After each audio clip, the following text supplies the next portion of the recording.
What if I told you? Once upon a time, love was not just an emotion, it was a negotiation, a contract, a battlefield where hearts were traded like land and castles, where women owned nothing, yet marriages owned them, where a single kiss could cost a life, and a lover's message might be delivered through the feather of a dead bird. Tonight, we travel back, not to Hollywood's romantic medieval fantasy, but to the raw, painful, beautiful reality of how love, dating, and desire truly worked in the Middle Ages. Welcome to Dreamless Timelines. Imagine Europe in the year 1180. No phones, no letters unless you were noble, no privacy, every moment of your life watched by church, family, king. People did not date, they belonged to someone. A young boy named Rowan worked in a blacksmith's forge. His days were filled with iron dust, sweat, and ringing steel. The only girl he loved was Elena, daughter of a baker who lived 2 streets away. Rowan saw her every morning carrying bread baskets to the market, her hair braided tight, her hands flower white like winter snow. She smiled once, just once, and that was enough to anchor her in his heart forever. But here's the medieval truth. Rowan could love her, dream of her, pray for her, yet speaking to her alone could get him punished, because Elena's hand belonged not to her, not to love, but to her father's bargain. Marriage meant grain, livestock, land. A girl could be exchanged for 2 horses if needed. The heart was secondary. Love was an accident. Rowan kept his feelings silent, but like many before him, he learned one forbidden secret. There was a way to express love in medieval streets, through tokens. No written love letter, no words spoken aloud. Instead, Rowan left a small iron heart he forged himself near Elena's window at dawn. A risk. If anyone saw, he could be beaten or forced into labor. Elena found it, and the next morning, a single warm bun appeared near Rowan's forge. No note, just bread. A reply, as sweet as rebellion. This quiet exchange of gifts was dating in medieval villages, silent, subtle, dangerous. And so their hidden courtship began. Medieval Europe had one ruler more powerful than any king, the Church. The Church decided when you could marry, whom you could marry, how you could touch, speak, or even look at another body. Yes, love was holy property. To kiss without marriage, a sin. To hold hands, also a sin, unless supervised. People confessed love like crimes. Priests preached that desire was a doorway to hell. Yet humans are made of desire. So lovers invented secret systems. If Rowan wanted to meet Elena after sunset, they used a medieval concept called trysting, a hidden midnight encounter, not in candlelit romantic warmth, but behind barns, under cold moonlight, where every shadow looked like a watchman. If caught, Rowan could lose his hand. Elena could be sent to a convent for life. Still, they met. One night Rowan whispered what he had held for years. "Elena, if the world allowed, would you be mine?" Elena replied with a truth many medieval women carried. "My heart is free, but my life is not," because soon her father planned her marriage to a wealthy merchant, 20 years older, a man who would never ask about her dreams, only her obedience. Love was powerless against economy. That night, Rowan cried for the first time since childhood, silently, like men in medieval ages were trained to do. Elena held his hand only once, her first and last sign of freedom. Just touching fingers felt like the entire universe. Medieval love was not casual. It was war against fate. While peasants loved quietly in shadows, the nobility played a different game. Castles were not homes, they were chessboards. Marriages meant alliances, armies, gold. A princess could be married at 12 to secure peace between kingdoms. A prince could have mistresses with no punishment, yet a queen caught kissing could be executed. Love was allowed only if politically useful, but in these stone halls was born something legendary: courtly love. Knights worshipped ladies like celestial beings, not for marriage, but for admiration, devotion, a love meant to be unreachable. Imagine a knight named Sir Alistair. He served the Duke of Montclair, a powerful man, feared across 3 territories. Alistair was strong in war, but in love he was fragile as parchment. He adored Lady Isolde, the Duke's wife. To love her was treason. To speak it was suicide. So he showed love the knightly way, by bleeding for her. He fought tournaments wearing her chosen color, blue silk tied to his sword, a secret symbol that only she recognized. During feasts, Alistair sat far away at lower tables. He could not touch her.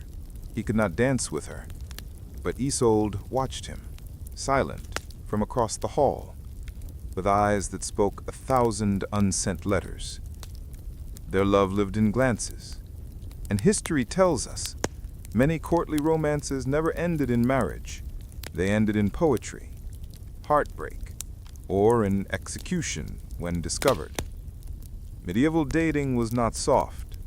It was poetry written in blood. Medieval towns looked peaceful from a distance. Stone cottages, church bells at dawn, wheat fields gold like heaven. But beneath that beauty lived a system of fear. Love, if outside marriage, was a crime, not a scandal, a crime. If a married woman was seen with another man, her punishment could include public whipping, shaved head as humiliation, parading through streets, execution, depending on region. A man caught with another man's wife could have ears cut off, hands removed, or be hanged beneath the village oak. Not because people hated love, but because marriage was property. Women were contracts. Adultery was theft. Now listen closely. One winter evening in 1314, in a village near Burgundy, France, a woman named Morel fell in love with a traveling storyteller named Hugo.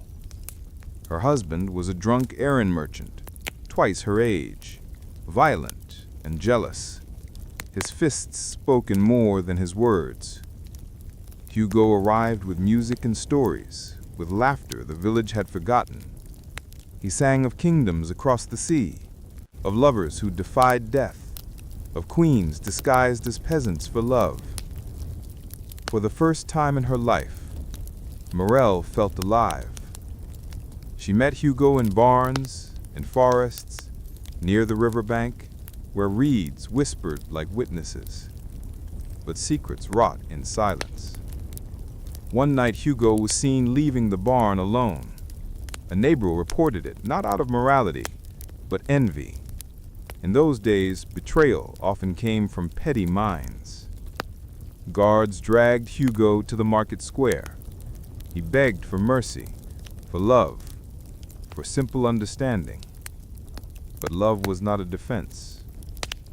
Hugo's punishment was branding, a hot iron pressed to his chest with the sign of adultery, forever marked, forever hunted. Morel? She was locked inside her home for months. No sunlight, no voice. Her husband claimed her like chained property. Hugo wandered from town to town afterward, his songs darker, sadder, bleeding with heartbreak.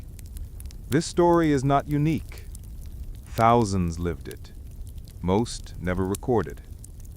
Medieval love was not just passionate, it was dangerous. A fire you warmed your hands on, knowing it could burn your world to ash. And yet, humans kept loving, because we would rather suffer for love than exist without it. Since open romance meant punishment, medieval couples created codes of affection, more creative than modern texting or emojis. Love had its own silent language, the art of tokens.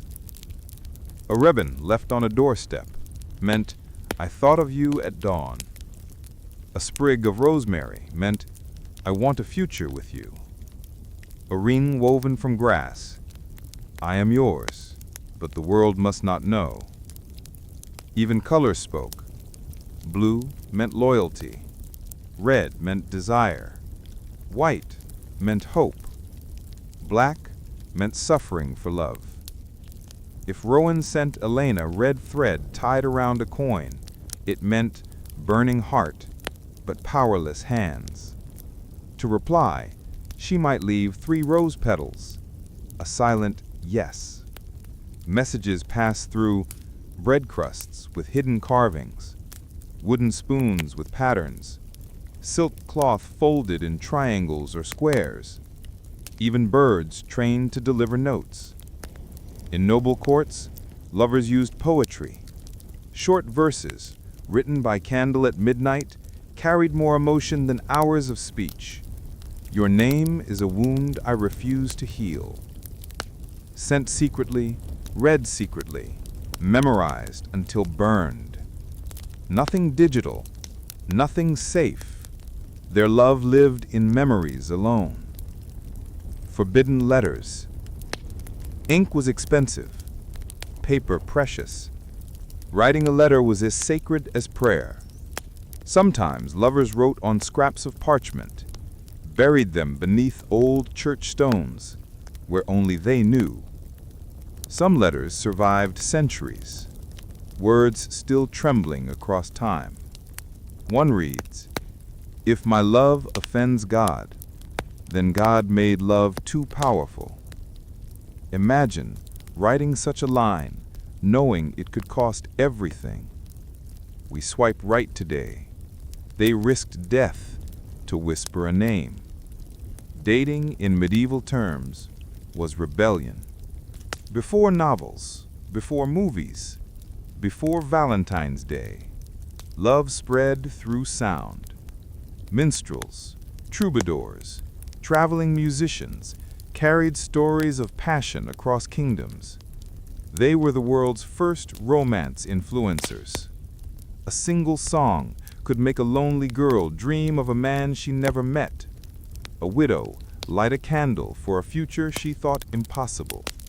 A knight vow loyalty to a woman he could never touch. Music gave language to desire. The troubadour's gift. Picture a candlelit banquet in 1247. Tapestries of bloody battles hang like cold memories. Lords drink mead, armored feet stomp the floor, war stories echo. But then, a lute plays, soft, delicate, like rain on old stone. The hall quiets. Women look up, men lower their cups, and the troubadour sings, "Love is a sword that cuts the king and the peasant alike. A wound no armor can defend. A flame that warms or destroys." Eyes glisten. Hearts melt behind steel and etiquette. This music traveled village to village, telling people love is worth suffering for. In a world of plague, war, and hunger, songs became oxygen, hope. Elena and Rowan, their hearts return. Let us revisit our two quiet lovers. Months passed. Winters turned rivers to glass. Elena's arranged marriage drew near. Rowan grew desperate, sleepless, forging horseshoes while thinking only of her. One night, a minstrel visited the village. He sang of lovers who ran away, found new life beyond mountains and fear. Rowan heard it, trembling. Elena's heard the song from her window and felt her heart breaking, slowly, beautifully, painfully. The music planted a seed, not of fantasy, but of courage. Perhaps they could run, but running meant death if caught. And yet living apart felt like a quieter death. Their love was no longer childish tokens.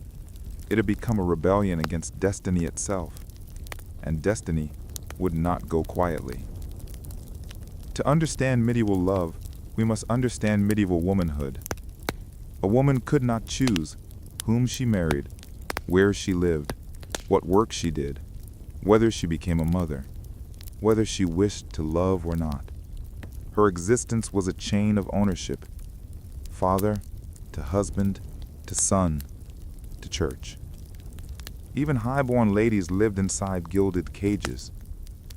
A noble woman could speak 5 languages, play harp, read poetry, yet be forbidden to walk outside alone. Her virtue was currency, her body a treaty, her heart irrelevant. A common medieval phrase stated, "A woman's silence is her beauty." Imagine Elena hearing this her whole life. Imagine wanting to scream, but being trained to smile. Marriage for women was submission. Wedding ceremonies looked beautiful. Garlands, ribbons, feasts. But beneath it lay reality. A woman promised to obey, to serve, to give heirs. Husband could discipline wife like property. Her refusal meant nothing. Some marriages grew gentle with time. Others grew bruises. Elena's cage tightens. As the time neared for her arranged marriage, Elena's world shrunk like cold skin. Her father watched her closely, windows locked, market trips reduced, no more nights by the river. She embroidered her wedding veil by candlelight, stitching flowers for a future she did not want. Every thread felt like a prison bar. Rowan, meanwhile, hammered iron until his knuckles bled. He built horseshoes for war horses he'd never ride, swords for nobles who never knew his name. He walked past Elena's street, but never saw her. Her shadow alone became a memory. Yet love, even suffocating, does not die. It waits, like embers under ash, until a single wind reveals fire again. And that wind came from war. In 1325, rumors spread like wildfire. The king called new soldiers for a crusade, a holy war across distant sands. Trumpets shook the skies. Messengers rode day and night. Villages trembled with pride, fear, opportunity. Because war in medieval times was also escape. A man could leave his village dishonored, return a hero, or never returned at all. Rowan stood in the crowd as knights marched, banners crimson like spilled wine. Blacksmiths were needed, soldiers needed swords, armies needed wheels, nails, spearheads. If Rowan joined, he might earn money, status, freedom, perhaps even enough to ask for Elena's hand. But war was also a grave made of sand. The choice of men and the silence of women. Men who left for crusades marched with hope. Women left behind waited with uncertainty. Wives counted moons, prayed over empty beds, raised children alone. Fiancés became widows before marriage. Lovers became ghosts without funerals. Elena heard men speak excitedly in the tavern. Glory in God's kingdom. We return as great men. We return wealthy. But another woman whispered behind her. Most return as bones. Rowan makes his decision. One cold dawn, Rowan visited the enlistment square. He placed his name on the parchment, hand trembling, heart on fire. He did not do it for glory. He did it because losing Elena in marriage felt worse than losing his life in war.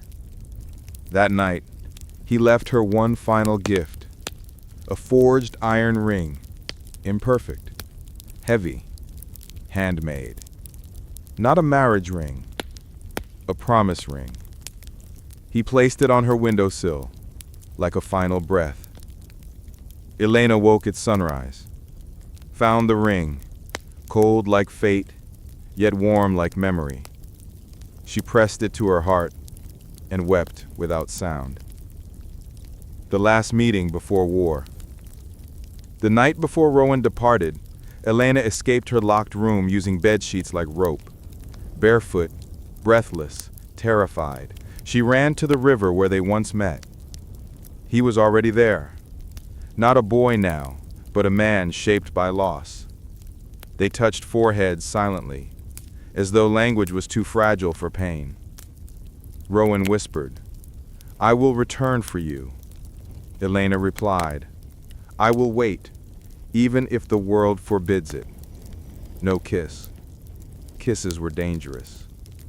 But their hands locked like two souls refusing separation. Moonlight crowned them, like lovers in a stolen kingdom. At dawn, Rowan marched to war. Elena watched him disappear in dust. Her heart stayed with him, even as her wedding day drew nearer. While peasants like Rowan and Elena suffered quietly, royal courts burned with scandal louder than drums. Kings loved mistresses openly, queens loved secretly, and died for it.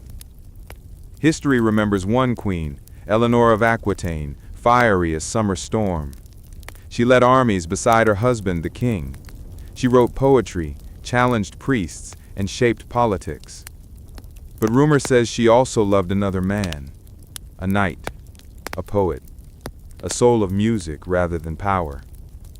Whether true or not, her story spread across Europe, how a queen might love outside her chains. Another tale speaks of Queen Marguerite, who kissed a guard beneath the castle staircase. When discovered, the guard was executed. Marguerite was locked in a dark tower, left with bread, water, and regret as her only companions. Love in palaces was no safer than in villages, only more visible, more political, more deadly. Songs romanticized it, but reality punished it. Medieval dating was a battlefield where even queens fell like soldiers. Just as war stole men from women, a darker shadow swept across Europe, the Black Death. The plague did not knock, it stormed. Bodies fell in streets. Church bells rang endlessly. Doors were painted with crosses, homes of the doomed. Lovers were separated by disease, not by choice. Two people could stand inches apart, yet never touch again. Hands reaching through windows, hearts screaming behind silence. Even marriage beds became graves. Many lovers married quickly during plague, choosing one night together over a lifetime apart. Others buried fiancés before the wedding day. Love turned to memory faster than seasons changed. The plague killed nearly half of Europe, but love did not die with it. It survived in letters found beside corpses, in rings clutched by bony hands, in stories whispered by survivors. Love survived like a weed through stone, stubborn, defiant, eternal. Rowan at war, coming next. The next section will follow Rowan in the Crusades. Life in desert heat. First battle, first kill, first guilt. Tempter, another woman offers comfort. Rowan fights desire and loyalty to Elena. A message arrives of Elena's forced marriage. Rowan must choose, return or die trying. This is where the story becomes epic, bloody, heartbreaking. The crusade marched like an iron river. Weeks turned to months, boots shredded, swords dulled, hope thinned like dying light. Rowan crossed mountains whose peaks cut the sky. He saw seas wider than dreams, deserts where wind carried the taste of sand and bone. He had never left his village before. Now the world looked infinite, beautiful, and terrifying.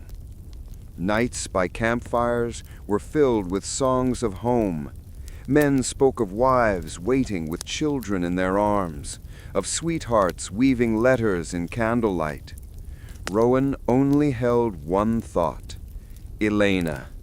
Her voice like spring rain, her fingers like stolen sunlight, her absence like hunger. He wore the iron ring she kept once. Now its twin hung around his neck, tied with leather string.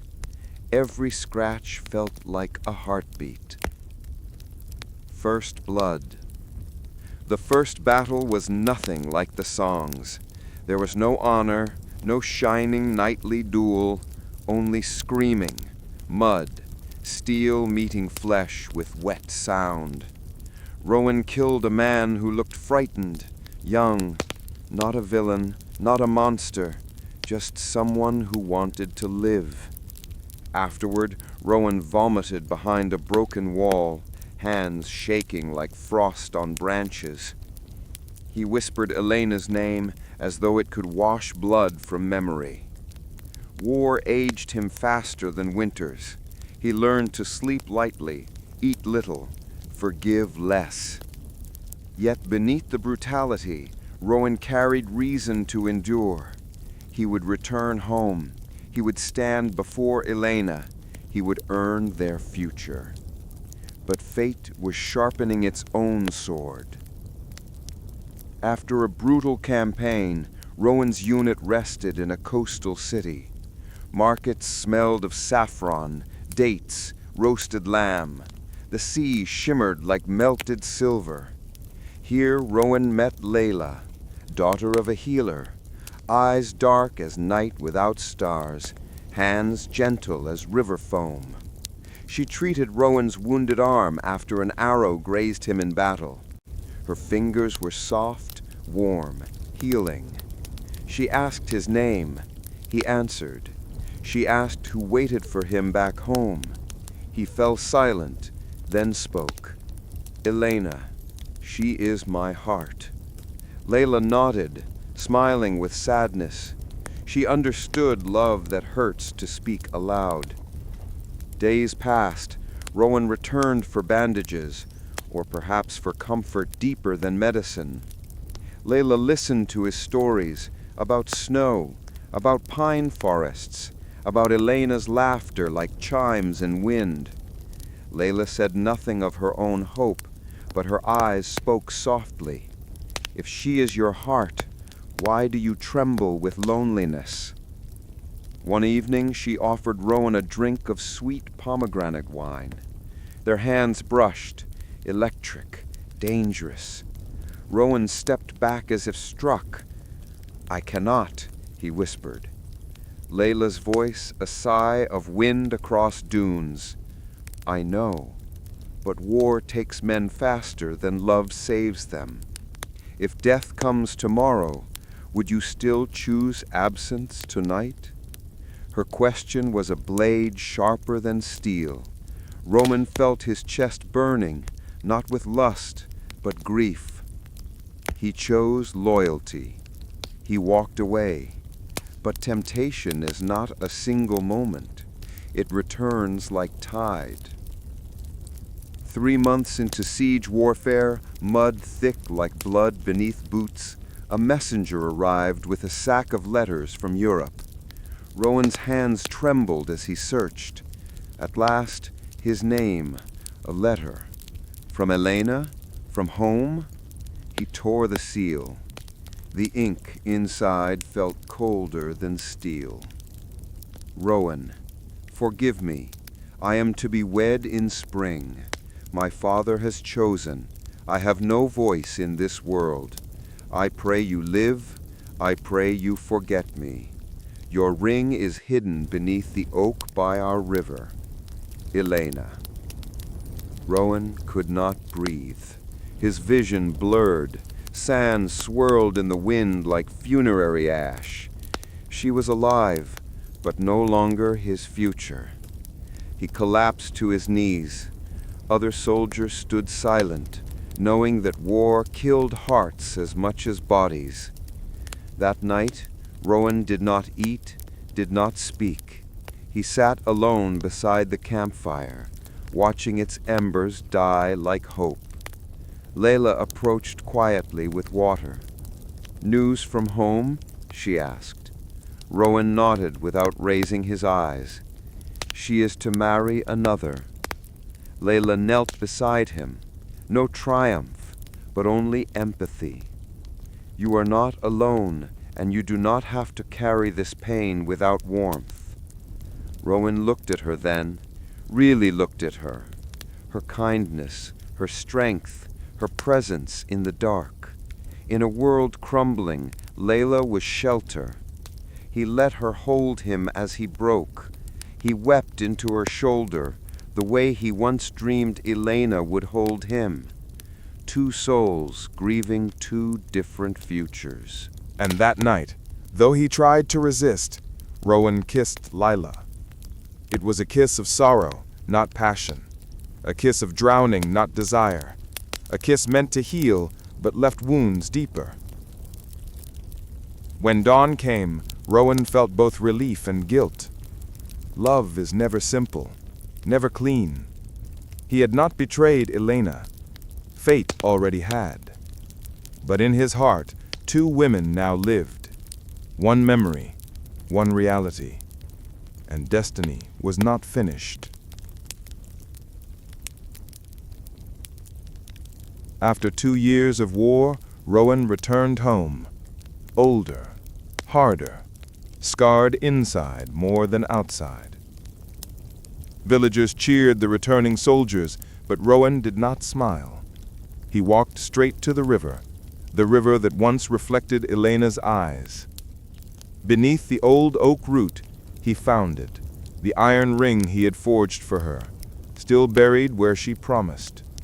Cold, untouched, like forgotten vows. Rowan held it in his palm. He felt his chest twist painfully.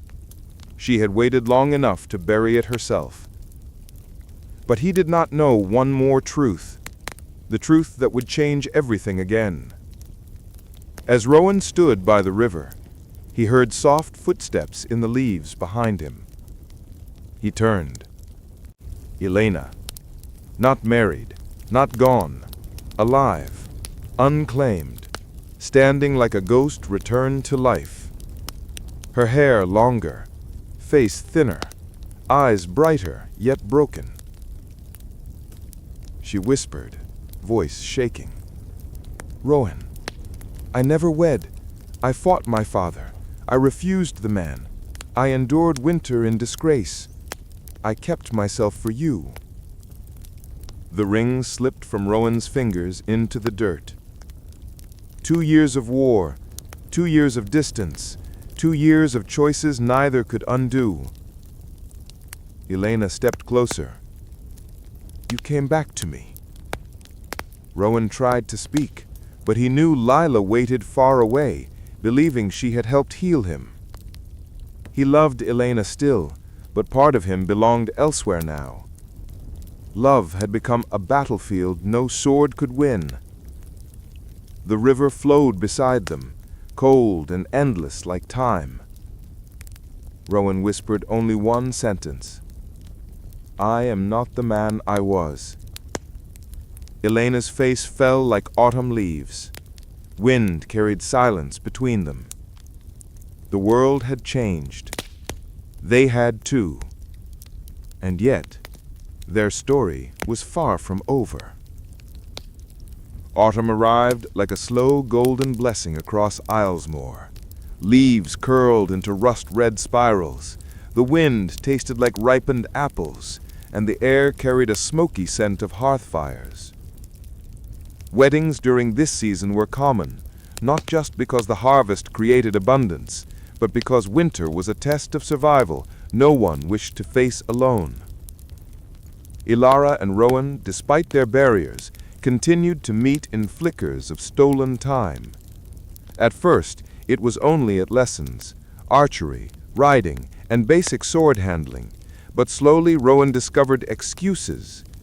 He'd bring parchment under the guise of teaching her reading. She would bring herbs, pretending to study the healing of warriors. The line between duty and desire grew very thin. Every look was a gamble.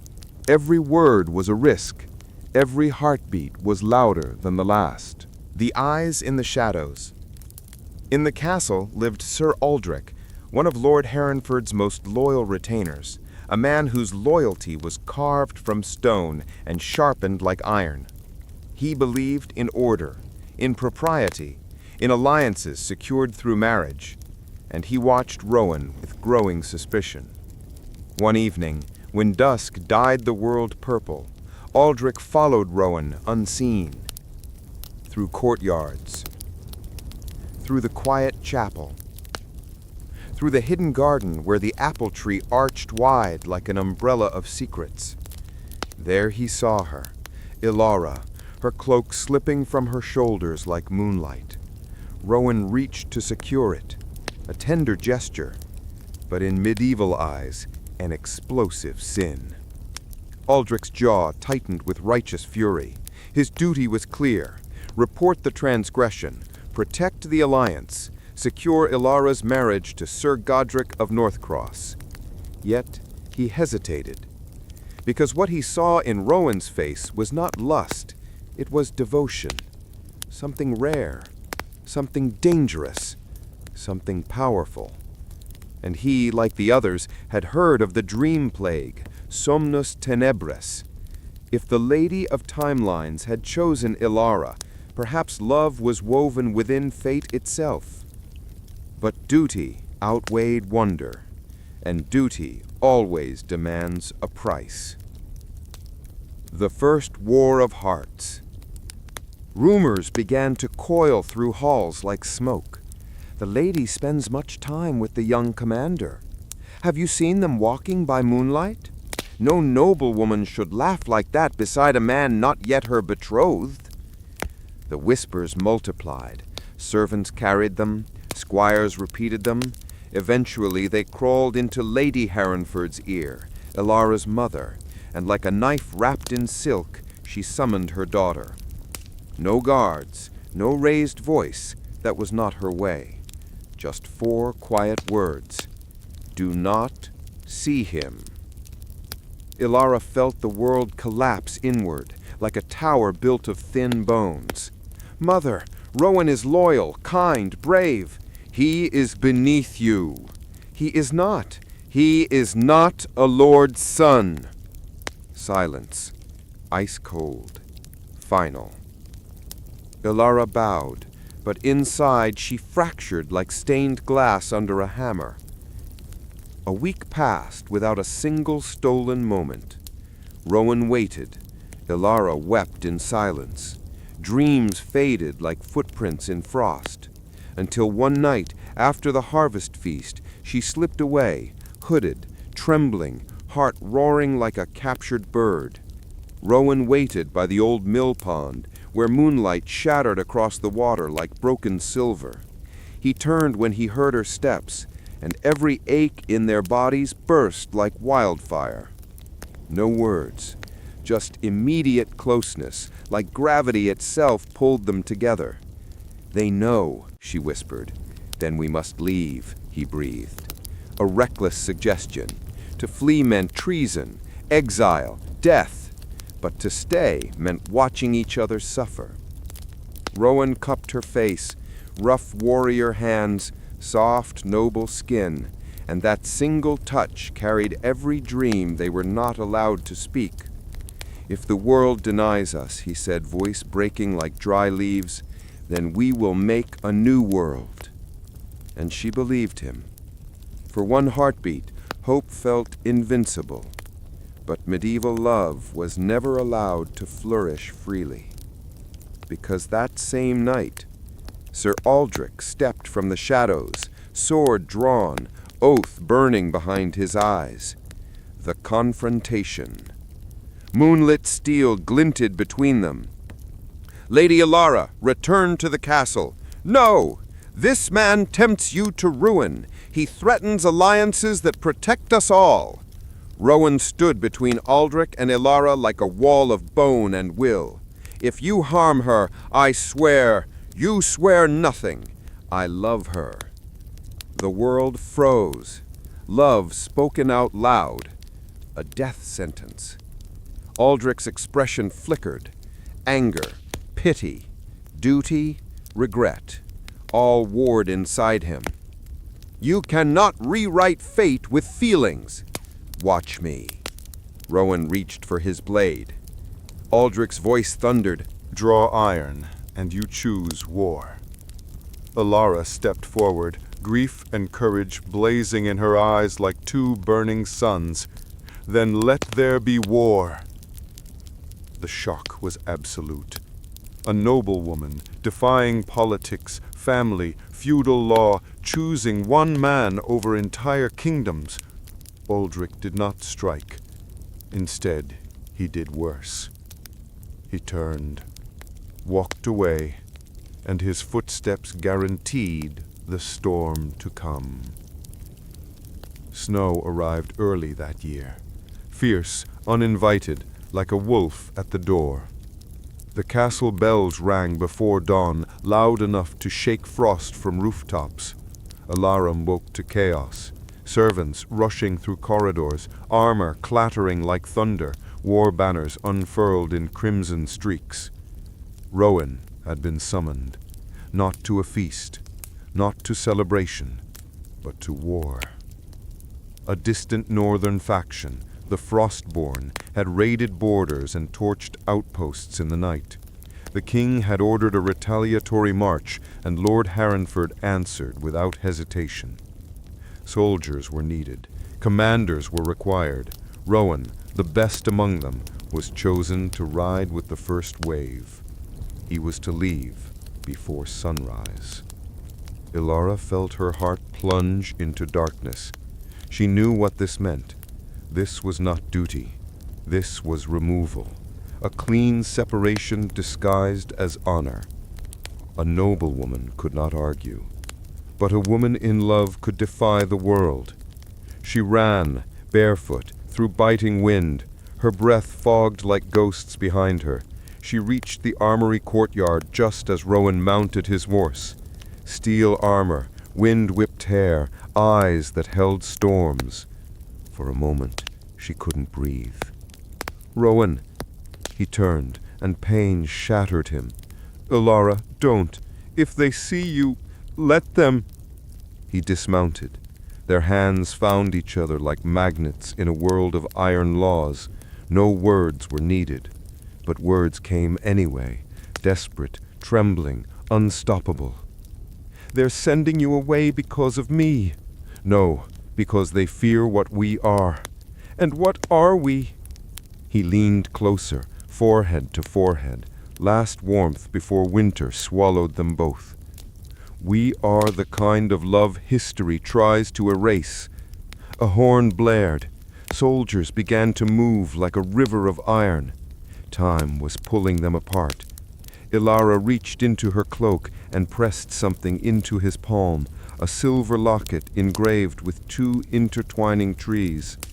Return to me. I will. But even promises shivered beneath uncertainty, because war was hungry. War devoured futures. He mounted again, snow spiraling like ash. One last look, ocean eyes drowning in frost. Then he was gone, disappearing into white, becoming a ghost in a world of steel. Road to the north, Rowan's march. The journey was brutal.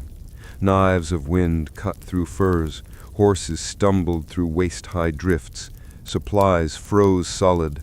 Men whispered that even fire feared the Frostborn. But Rowan did not think of death. He thought of her. Every night, as others slept, he opened the locket beneath his cloak and felt the memory of her skin, her voice, the defiance in her soul. In the coldest hours, it was the only thing keeping him alive. Yet something else followed him too. Dreams, shifting, fragmented, dark. In them, Rowan saw a woman neither alive nor dead, the lady of timelines, eyes like moonlit glass, voice echoing across centuries. Love is a river that erodes empires, but even rivers freeze. She showed him visions of battlefields burning white with snow, men falling like broken trees, a black tower wreathed in frost, and Ilara, not in a wedding gown, but in chains of time itself. Rowan woke each dawn choking on ice. He did not know if it was prophecy or a warning. Back at Herrenford, a cage of silk. Ilara's world shrank to walls and etiquette. A chaperone now shadowed every step she took. Letters to Rowan were forbidden. Love was contraband. Her future was being stitched like a tapestry she didn't choose.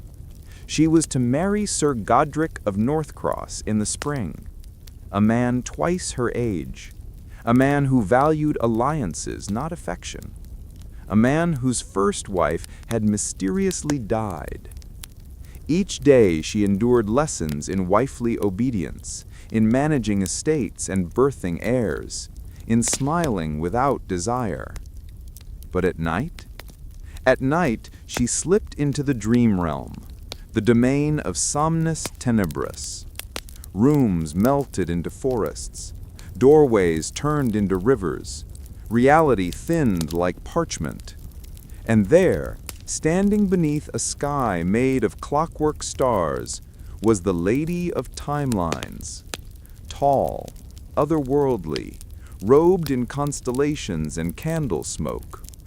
Her voice was a whisper across centuries.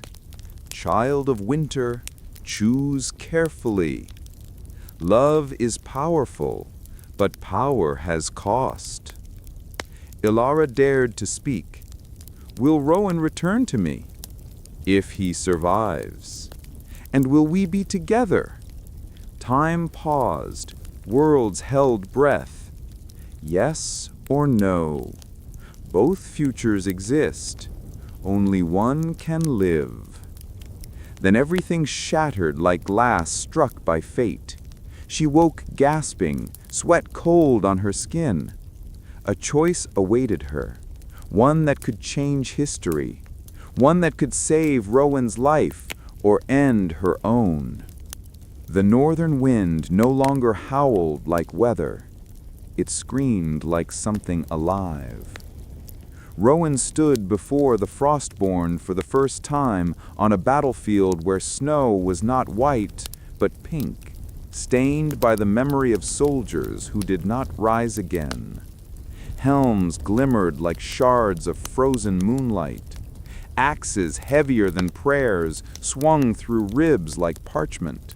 The air tasted of iron and ice. Rowan commanded the vanguard, 30 men, tired, trembling, faithful. He felt fear crawling beneath his armor like cold insects. But he also felt something else. A spark. A promise. Ilara's heartbeat living inside his chest. He lifted his sword, breath fogging like a dragon's exhale. For Herrenford! For our homes! And then, war began. Steel met axe. Bone cracked like winter branches. Hot red blood hissed against snow. Rowan fought like a man who refused death. He moved with purpose, not to win glory, but to return to her. Every strike was a love letter written in violence. Every parry was a prayer shaped like steel. But war is never merciful, even for heroes. The stranger in the blizzard. Hours later, the sky dimmed into gray exhaustion. Bodies lay silent, a field of broken statues. Snow drifted over them like burial shrouds. Rowan was still alive. Barely. His sword dripped red, his arm numbed by cold, his breath shallow. Then, movement. A lone frostborn survivor staggered toward him, clutching a deep wound. His eyes were wild, pupils like shattered obsidian. Frost crept along his veins as the winter itself pumped through them. Rowan raised his blade, but the dying man only laughed, soft and terrible. You fight for love. How would you know that? Because she dreams you. The words struck harder than any weapon. Rowan grabbed the man despite his wounds. Ilara? Where? How do you? Because the dreamless have roots in every mind. Dreamless. The same curse Ilara spoke of. The same force that haunted her sleep. The Frostborn's final breath formed a whisper. If you do not return soon, your love will be married to death. Then silence. Rowan dropped to his knees, snow swallowing him. He understood. This war was not just steel and land. It was prophecy, dreams, destiny. And he was losing time. Back in Herrenford, a gown of chains. Ilara stood before a mirror, suffocating inside a dress of gold and obedience. Silk wrapped tight around her ribs like a cage. Jewels sparkled like tears she refused to cry. Ladies fussed with pins and perfumes, preparing her for a gathering where she would stand beside her future husband, Sir Godric. She felt like a sacrifice dressed for a throne of bones. When the last braid was tied, she was escorted to the grand hall. Knights bowed, minstrels played, Godric smiled, a thin smile, sharp as a wolf's. He approached her with ownership in his eyes. You will be a fine wife. Ilara didn't answer. She felt flames spark behind her ribs, rebellion growing like wildfire. That night she dreamed again, but differently. She was not helpless. She was not lost. She stood in a hall made of starlight, chains of time surrounding her, yet melting as she touched them. The Lady of Timelines appeared, expression unreadable. You finally choose. I choose Rowan, even if it destroys everything. The lady smiled, not kindly, but with the satisfaction of a clock striking its next hour. Then you must free him. Tell me how. War holds his body, but dreams hold his fate. A book appeared in Ilara's hands, ancient, bound in leather darker than midnight. Its title burned like living gold, The Codex of Unwritten Futures. She woke, gasping, but the book was beside her in the real world. Cold, heavy, impossible. Destiny had entered the castle under her pillow. Ilara lit candles, opened the codex, and pages fluttered like trapped wings. Inside were rituals, forbidden and powerful. One passage trembled beneath her fingertips. To summon the one who dreams, the warrior bound by love, the soul caught in frost, the dreamer must bleed upon the hour of two worlds. She understood. She could pull Rowan back, through dreams, through magic, through risk no woman had ever dared. But it would require sacrifice, blood, broken rules, a rebellion against a world built on marriage contracts and chains. She was no longer afraid. because love was no longer a secret. It was a weapon. Night in Harenford fell like ink spilt across parchment. Fog coiled around towers, torches burned like lonely stars, and every shadow breathed with the hush of something watching. In her chamber, Elara sat alone, pale candlelight licking gold across her skin, as the codex of unwritten futures lay open before her. Pages whispered, runes shimmered, destiny pulsed like a living vein. She traced a passage with trembling fingers. To summon the dream-bound warrior, one must bleed for love and speak his name through time. Her heart pounded like hoofs across frozen earth. Rowan, her soldier, her defiance, her future if the world didn't crush it. She pricked her palm with a silver needle. One drop of blood fell onto the page, red against ancient ink. The castle trembled. Candles bowed inward. Air thinned like dying breath. Time itself leaned closer. Elara whispered, "Come to me, Rowan, in dream or in death." The room darkened, all light devoured, and then the world melted.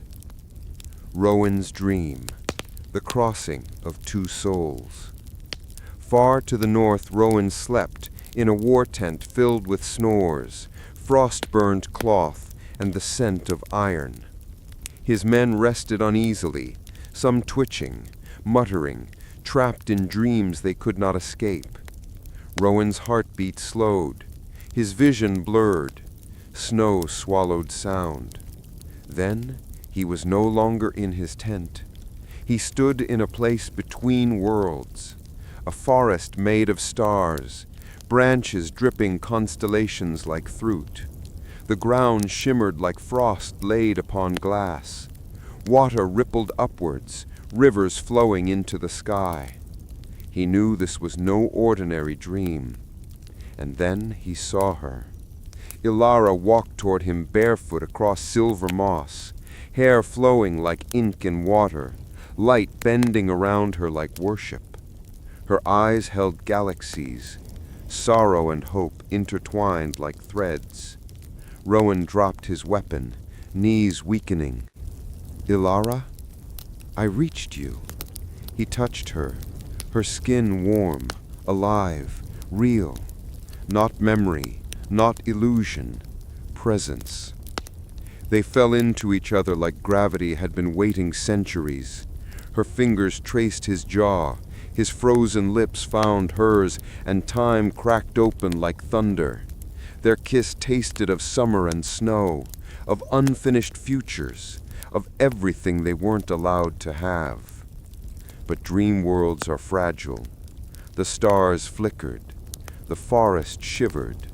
A pulse, like a heartbeat the size of the universe, throbbed overhead. From the heavens descended the Lady of Timelines, not as a whisper this time, but as a towering presence, robed in cosmic fabric, eyes glowing with the birth and death of civilizations. Love has crossed the threshold. History feels the crack. Elara clutched Rowan's hand, refusing to release him. "I summoned him. I will bring him back." The lady's voice was thunder muffled in velvet. "Will you defy your wedding pact? Yes. Will you break the alliance of kingdoms, if forced? Will you risk the unraveling of time itself?" Elara's voice did not tremble. "For him, I would unmake fate." The stars shook. Clockwork mechanisms creaked across the sky, gears of constellations grinding. The lady stepped closer, face inches from theirs, ageless, terrible, magnificent. "Then know this, child of fire and frost. Love may return him to your arms, or condemn him to eternal winter." Rowan pulled Elara against him. "Whatever comes, we face it together." The lady raised a hand. The dream realm splintered like breaking bone. Everything brightened, everything dissolved, and Rowan was ripped away from her grasp. Ilara screamed as the dream shattered into blackness. Morning after the miracle. Ilara awoke in her chamber, sweat cold as winter rain. Her hand throbbed where blood had fallen, a wound shaped like prophecy. But the ritual had worked. She had touched him, held him, kissed him. Love had crossed the wall between worlds. Yet even hope cast shadows. Because Rowan did not wake peacefully, he woke gasping in his war tent, surrounded by soldiers twisting in nightmare. One by one their eyes opened, empty, white, dreamless. Somnus Tenebris had reached the north. It was spreading from mind to mind, a plague of sleep that devours memory. Rowan stood among the infected, horrified. Ilara had opened the door, but something else walked through. Something ancient, something hungry. Snow fell thicker now, a relentless curtain across the northern frontier. Rowan rode with what remained of his company, 30 men reduced to 15, their faces pale, bodies trembling not just from cold, but from the creeping touch of Somnus Tenebris. Every step across the frozen ground was a struggle. Horses stumbled over hidden ice. Men slipped into drifts that swallowed knees and sometimes entire legs. Rowan gripped the reins with iron resolve. His eyes scanned the horizon, searching for signs of enemy forces, or worse, signs of the dreamless soldiers, the infected whose minds had been devoured by the curse that Ilara had unleashed through her ritual. The dreamless strike. It came at night, silent as frost. A column of figures approached, pale and motionless, eyes vacant. "Rowan, what are they?" whispered one of the remaining men. Rowan did not answer. His jaw tightened. He recognized them, comrades, friends, hollowed out by the plague that had begun as a ripple in dreams and now spread into flesh and bone. The first soldier lunged. His movements were jerky, unnatural. Rowan barely sidestepped, slicing a blade across the arm. Red blood, warm and real, met snow, yet the eyes remained empty. Keep moving! Keep moving!" Rowan shouted. A battle ensued, quiet but brutal. Every strike killed, but not all. Some fell and then rose again, dreamless, unstoppable. Rowan realized what was terrifying. This was not a fight he could win with strength alone. He needed the mind, the dream, the love that had summoned him back. Ilara's ritual. Far away in Harenford, Ilara was preparing again. The Codex had revealed a ritual more dangerous than the last. She needed Rowan's name, spoken thrice. A token from his hand, the locket he carried. Her own blood tied to his memory. It would take all night. One mistake, one interruption, and it could kill Rowan instead of saving him. Her hands shook, candles flickered, shadows danced along the walls like living things. Outside, Godric's patrols were increasing. Suspicion was growing. "This is it," she whispered to herself. "One chance, one moment, one heartbeat across time." She closed her eyes, spoke his name, let her blood drip onto the parchment runes, and suddenly the world tilted. Rowan in the dream world. Rowan felt it first as a pull, a sudden tug, not physical, but deep in his chest. The frozen snow, the hollow soldiers, the endless battle, everything faded. He was falling, or perhaps rising into a world of silver light, a forest of frost and starlight, the same place where he and Ilara had kissed before. "Ilara," he whispered. Her voice answered from everywhere and nowhere. "Rowan, hold on, I'm bringing you back." The forest pulsed with energy, the power of a love that defied kingdoms, wars, and death itself. Trees bent to the ritual, snow swirled upward, and the Lady of Timelines watched silently, eyes gleaming like moons. "One choice," she said, voice resonating across time. "Live with her, or save your men at the cost of your love." Rowan froze. Hollow soldiers clawed at the edges of this dream realm, threatening to pull him back into the nightmare. I cannot leave them," Rowan said. "And she cannot lose you either," the lady intoned. He realized then the only way forward was balance, a sacrifice of equal parts heart and courage. Ilara appeared, reaching for him. The silver light formed a bridge between their hearts. She held the locket Rowan had given her, a tether across worlds. "Rowan, take it, trust me." Rowan clutched it, and the hollow soldiers froze, halted by the raw power of two hearts intertwined. But the Codex demanded payment. Rowan had to bleed, not to die, but to tie his life force to hers. He pricked his palm, let the blood fall onto the locket, and the world shook violently. Snow fell backward, time twisted. Hollow soldiers dissolved into mist, freed from the plague's grip. He was awake again, fully alive in his camp, with his remaining men looking at him in disbelief. What happened?" one whispered. Rowan smiled faintly, exhausted beyond endurance, but filled with a fire that only love could create. Ilara and Godric. Back in Harenford, Godric arrived unexpectedly, suspicion blazing. He had sensed her absence, he had followed the ritual, and now he confronted her in the candle-lit chamber. "Lady Ilara, what is this?" he shouted. "I do not owe you my obedience," she said, voice steady, power flowing through her from the ritual.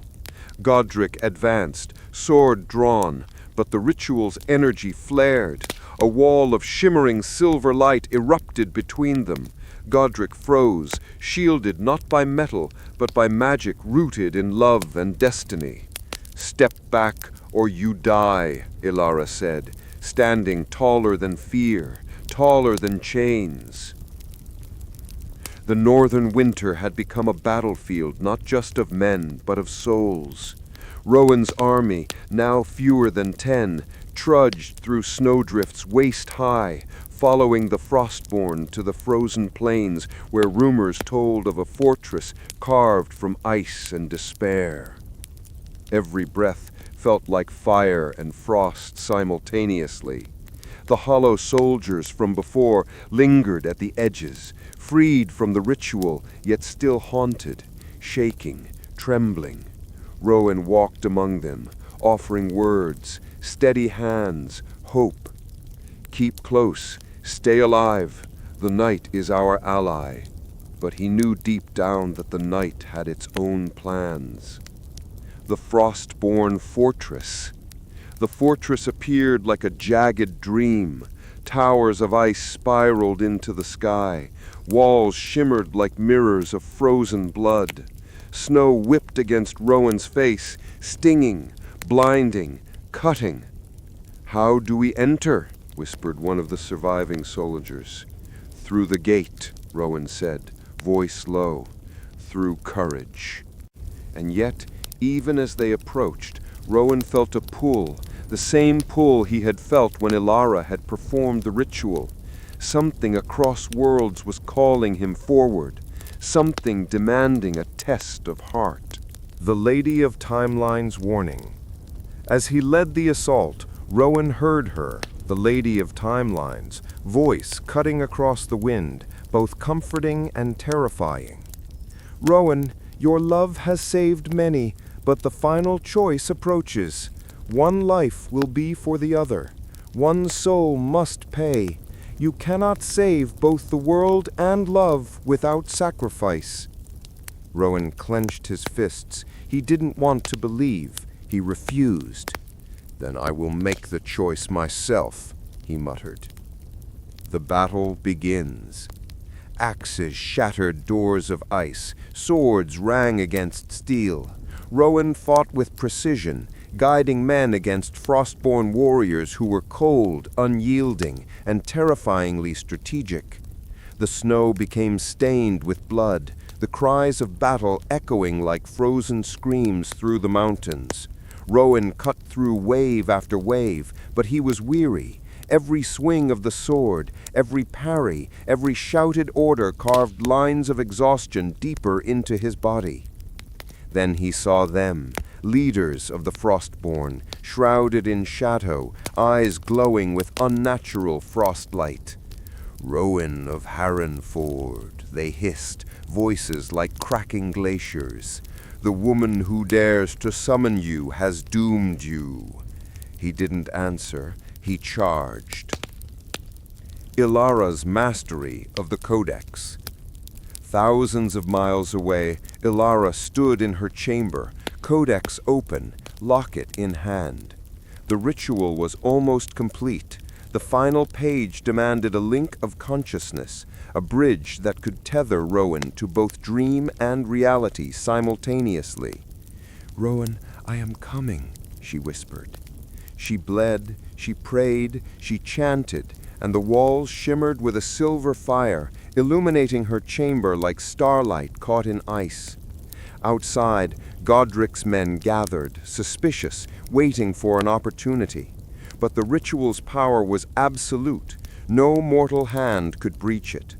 Suddenly, visions appeared. Rowan fighting in the frozen fortress, Frostborn closing in, and the hollow soldiers frozen in mid-motion. Ilara gasped. She understood. The ritual could pull him out of battle, but only for a moment. One heartbeat. One chance. The Dream World Bridge. As Rowan faced the Frostborn's champions, snow swirling like a living storm, he suddenly felt it, a tether, a silver thread connecting his heart to Ilara's. He faltered. For an instant, the hollow soldiers wavered. Frostborn warriors froze mid-strike. And then, as if drawn by gravity, Rowan felt herself in his arms, not physically, but in the bridge between dream and reality. Her voice filled his mind. "Rowan, take my hand, trust me." He grabbed the invisible tether. The forest of silver light surrounded him. Frost and steel melted into starlight. The Frostborn shrieked, their cries mingling with the howl of the northern wind. "Ilara," he whispered. "I'm here," she replied. Time itself bent, stretching like taffy. One moment they were in the fortress. The next, Rowan was pulled halfway between worlds, guided by her love and the Codex's power. But power comes with a price. The Lady of Timelines appeared, her eyes as bright as supernovae. "One life for the other. Choose, Rowan. Choose now." Rowan understood instantly. If he left, his men might die in the fortress. If he stayed, he could be torn from reality entirely. But if he trusted Ilara completely, the bridge might save both or doom one. "I trust her. I choose her," Rowan said, voice unwavering. The Lady of Timelines smiled faintly. "Then let love shape fate." Rowan felt the tether pull, warm and strong, lifting him from the snow and battlefield, carrying him into Ilara's arms, into reality, into waking life, for a fleeting, precious moment. Hollow soldiers fell to their knees, freed from the curse of dreamlessness. Frostborn warriors screamed and scattered into the storm.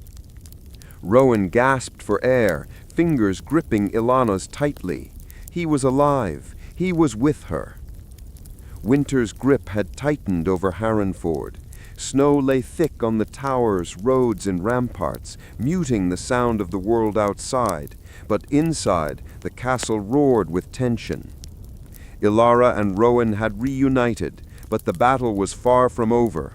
Godric, furious at being thwarted by magic and love, had gathered loyal knights in secret, plotting to force Ilara into compliance.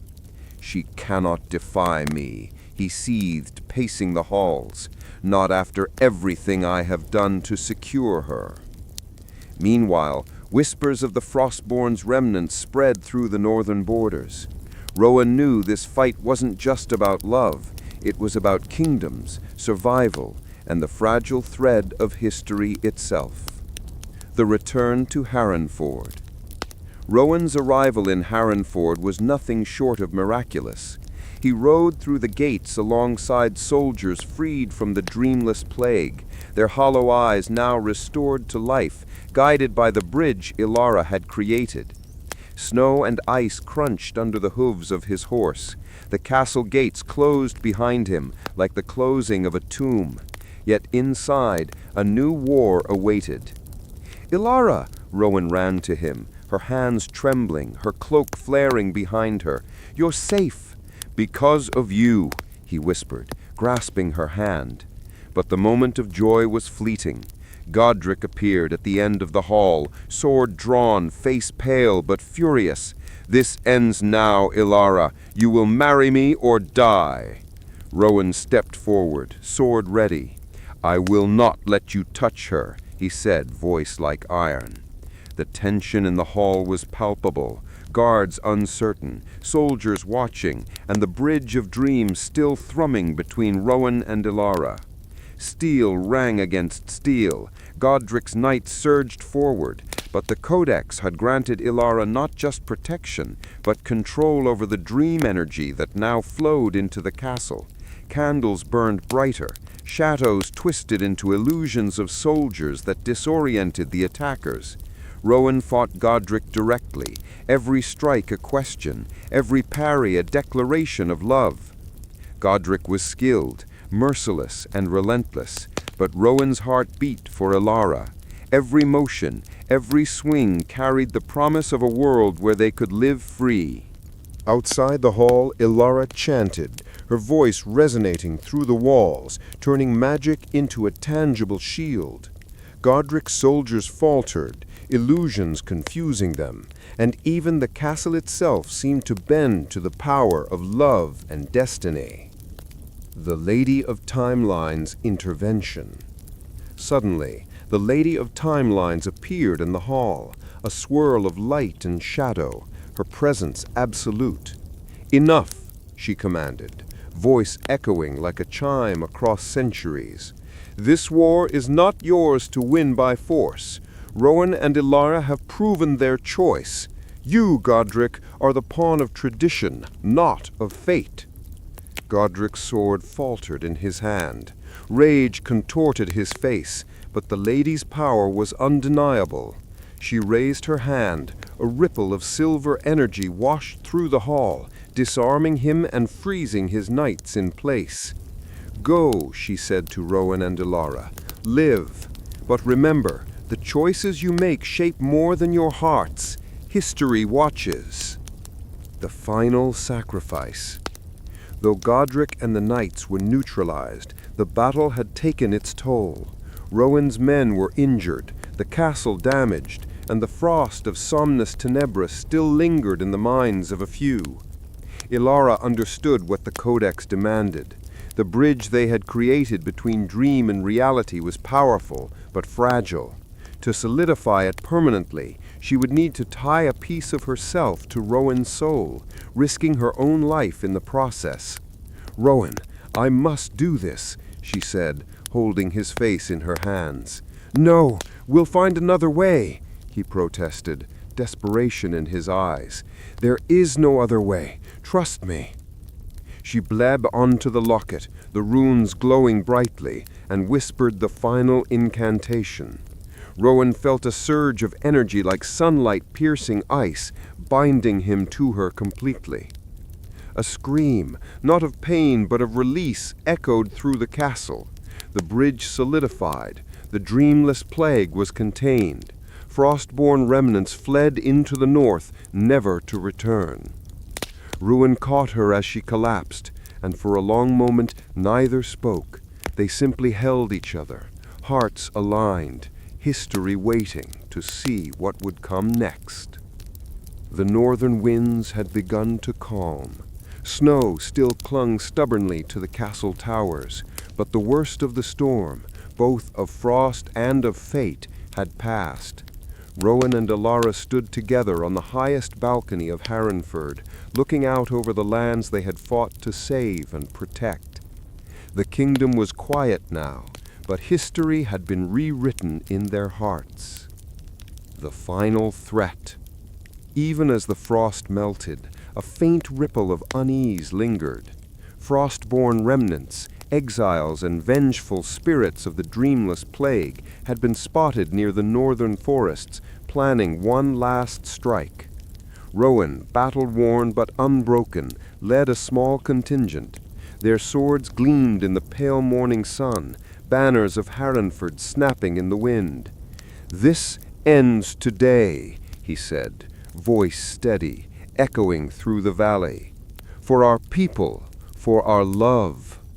The Frostborn appeared, shadows of ice and darkness, howling like the wraiths of winter itself. Rowan's men faltered, but he raised his sword, heart tethered to Ilara's, mind sharpened by purpose. "Remember what she gave us," he shouted. "We fight not just for survival, but for life, for love." And with that, the battle began. Steel plashed, ice shattered. The sky seemed to waver as if the heavens themselves were watching. Rowan moved like a man possessed, striking with the precision of a lover's devotion and the fury of a soldier protecting everything dear. Slowly the remnants fell, one by one, until only silence remained, broken only by the wind. Ilara's role. Back in Harenford, Ilara's ritual continued to stabilize the bridge between dream and reality. Every heartbeat she shared with Rowan strengthened it. She poured her love and her life force into the codex, chanting the final incantations. The air shimmered with power, corridors bending like liquid silver. She could feel Rowan's presence, not distant now, not fragile, but real, steady, and alive. "We did it," she whispered to herself, tears streaming down her face. "He is mine, and I am his." The Lady of Timeline's revelation. As the ritual reached its peak, the Lady of Timelines appeared once more, this time not as a judge, but as a witness. "You have done what no one before dared," she said, voice like the soft chime of eternity. "You have chosen love over duty, heart over tradition. The world will remember your courage, even if history does not write it clearly." Rowan and Ilara joined hands, their souls linked irrevocably. The lady's gaze softened. "Know this, love is powerful, but it is also dangerous. Every choice carries a consequence. Yours is the gift of balance."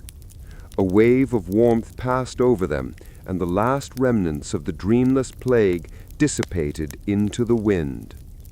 Rebuilding and freedom. The kingdom of Harenford slowly healed. Soldiers returned home, castles were repaired, and life resumed with cautious hope. Rowan was hailed not just as a hero of war, but as the man who had defied destiny to protect love. Ilara became a symbol of courage, wisdom, and independence, a noble woman who had carved her own fate.